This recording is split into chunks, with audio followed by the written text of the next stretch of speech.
Speak through these words, Lord, if they are worthy. If they are not, speak in spite of them. Amen. So whoever wishes to be great among you must be your servant. Life is a banquet. Why are so many of us starving? So the internet has been around since most of you have been alive. Know that once upon a time, in my memory, there was not an internet. And so it was really kind of interesting when there started to be companies in the 90s and the aughts called .com companies. Now everybody's a .com, but at first it was really novel. And a friend of mine worked in downtown Chicago in the Loop for one of the original .com companies, apartments.com and cars.com. Now, even though it was a .com company, they had an office in the Loop, and the main floor of the office had like 50 cubicles in it with workers in them on site. And in humongous letters on a poster that they could all see from their cubicles read, "Don't be so humble, you're not that great." I thought that was hilarious. You see, at the time, there were tons of new books out telling everybody how to be a great leader in today's world.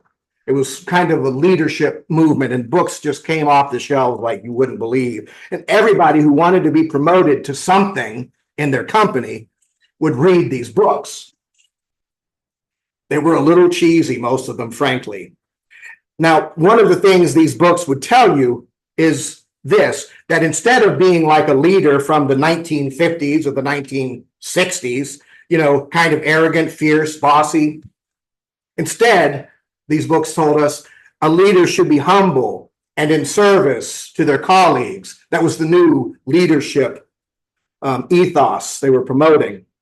Now, you could tell who was reading these books, and they were trying to read these books so that they could get ahead in their company, because people who had been acting like ramrods in the office, suddenly they were all acting demure and humble and self-deprecating.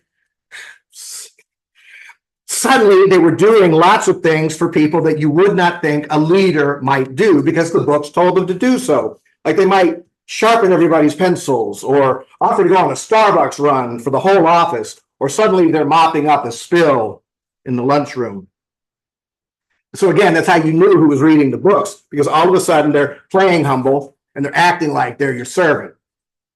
And it was often so disingenuous. It was laughable. Everybody could not pull this humble thing off. Many of the folks who had heretofore been so opportunistic, even Machiavellian, they didn't really do humble all that believably. And so to parody this movement, a counterculture began to form, and it was making a satire of the leadership movement. And so you saw in offices signs like, "Don't be so humble, you're not that great." And so I was remembering these little snippets from the 90s and the aughts as I read today's gospel. And I thought about it when Jesus told the disciples, "Whoever wishes to be great among you must be your servant." And I kind of wondered if all of a sudden the disciples started trying to outdo each other in being all servanty and humble and in service to each other. I wonder if they all tried to prove how great they were by being effusively humble after Jesus said that. I would like to think that by the next day, and I wish it was in the Bible, that Jesus was telling all of the disciples, "Y'all don't be so humble, you're not that great." Or maybe since it was Jesus and he was kind of a positive guy sometimes, maybe he would have said, "Don't be so humble, you're already great." So it may surprise you to know I've been reading a book. The book is called Practically Divine, and it's by a priest I've met named Becca Stevens. She is an absolutely amazing person. And one of the many cool things she has done was to found an organization called Thistle Farms.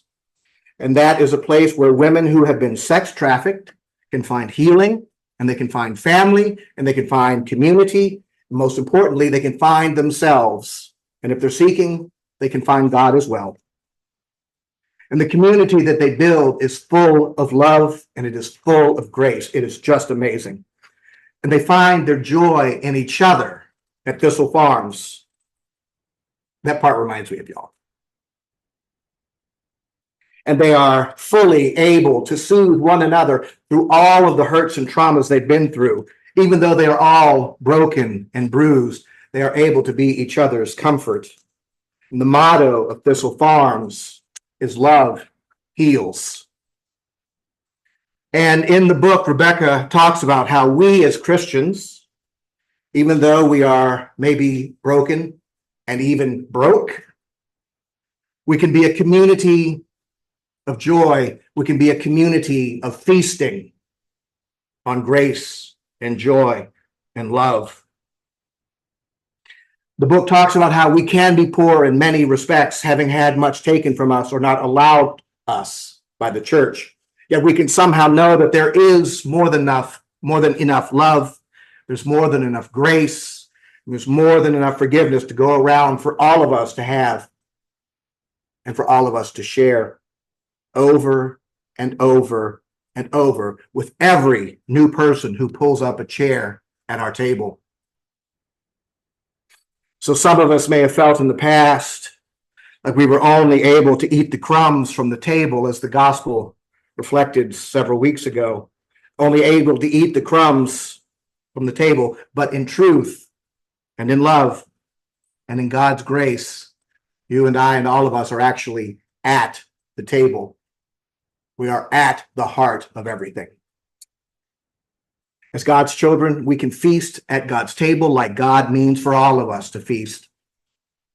We can feast until we're full of joy and full of grace, and we can take it in until we burst, because God's grace, especially as we get it from one another, is never ending. So I can't help but think that the banquet feast God creates for us is what Jesus had in mind in today's gospel. He couldn't grant James and John to sit at the head of that table where there's room for so many people, and it has so many chairs being pulled up because everyone keeps getting invited. There can't be a head at a table that active. We're all the great ones because God said so. And we're all great because we're servants to each other. And then I noticed that the others got mad at them for asking Jesus to let them sit at his right hand and at his left. And Jesus wouldn't let them do that. He wouldn't let them be mad for asking.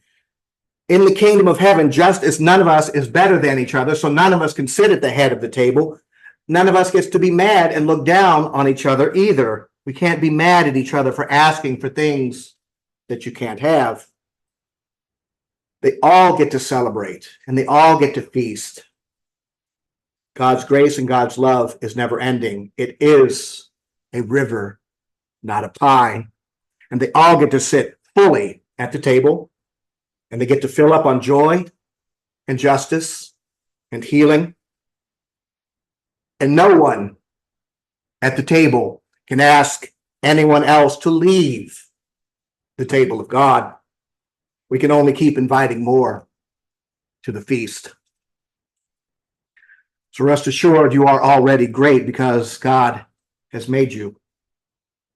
Now, forces in the world have tried to batter us, but there is grace, and there is forgiveness, and there is healing, and there's joy at the table for all of us to sit at,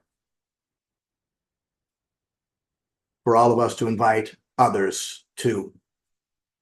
That radical hospitality is truly holy, and it is truly humbling. And we live that out every Sunday, both at this table and at our dining room table too. Life is a banquet. We don't need to let anyone starve. Pray with me. God, thank you for the holy feast you prepare for us in community. Help us make sure no one will have to starve for your grace. Amen.